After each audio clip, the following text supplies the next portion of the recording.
पद्मपाणि रमूर्तिर्जगदाश्रयः पद्मनाभो निराकारः निर्लिप्तः पुरुषोत्तमः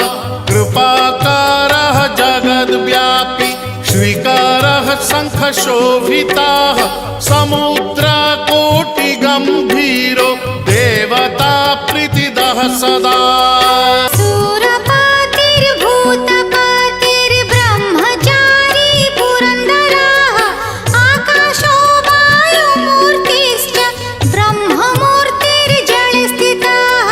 ब्रह्म विष्णु दृष्टिपालः परमोऽमृतदायकः परमानन्दसम्पूर्णः पुण्यदेहः परायणः धनी च धनदाता च धनगर्भो महेश्वरः